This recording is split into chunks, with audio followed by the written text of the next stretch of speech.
Happy weekend po sa ating lahat. Ako si Benison Estareja. Patuloy pa rin ang mga paulan sa malaking bahagi po ng ating bansa dahil pa rin sa iba't ibang weather systems. Una na dyan ay ang amihan pa rin ng northeast monsoon, nagdadala ng mahina katamtamang ulan sa Hilaga at kanlurang parte po ng northern Luzon.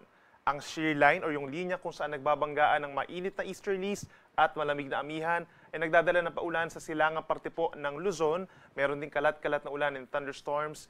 Habang sa katimugang bahagi ng ating bansa, andyan pa rin ang Intertropical Convergence Zone or ITCZ. Ito yung linya kung saan nagbabanggaan ng hangin from the northern and southern hemispheres. At kitang-kita itong mga cloud clusters sa may parteng Sulusi and Palawan. Associated po yan sa ITCZ, pero hindi naman ito inaasahan na magiging bagyo sa mga susunod na araw.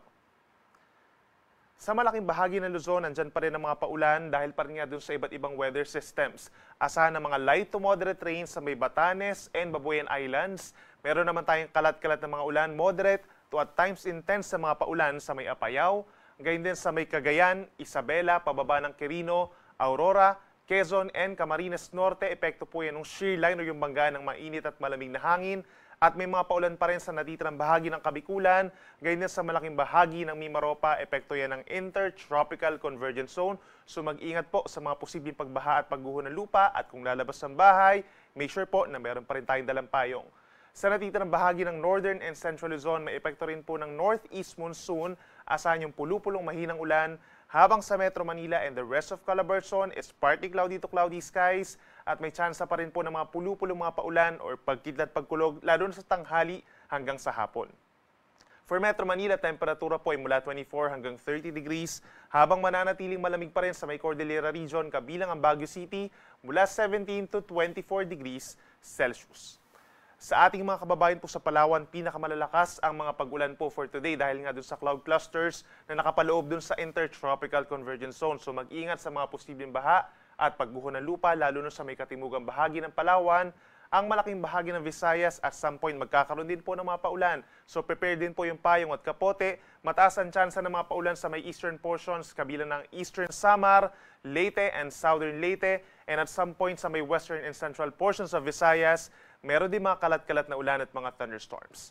Temperature natin sa may Metro Cebu mula 25 hanggang 31 degrees Celsius. At sa ating mga kababayan po sa Mindanao, magbaon din po ng payong dahil sa epekto ng Intertropical Convergence Zone.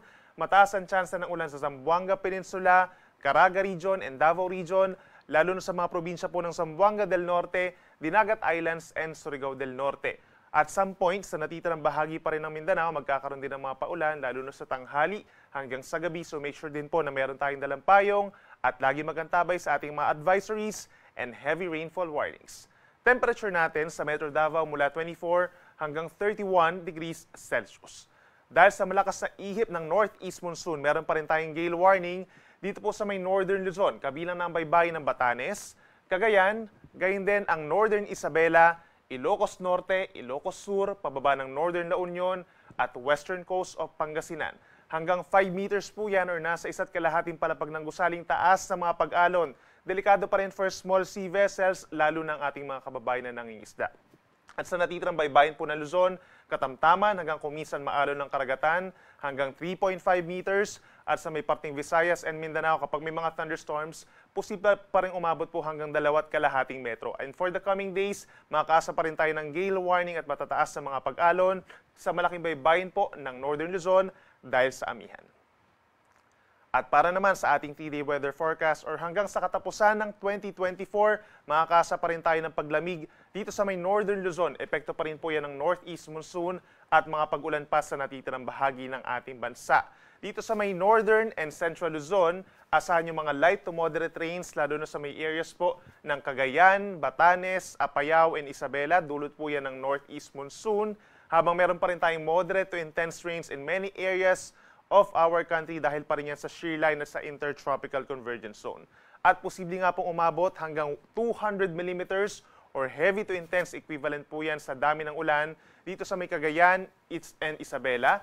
At asahan naman yung moderate to heavy rains dito sa may parting Apayao, pababa ng Kalinga, Quirino, Aurora, Quezon and Camarines Norte as well as Marinduque and Oriental Mindoro. Dulot ng shear line o yung banggaan nga po ng malamig na amihan at mainit na easterlies.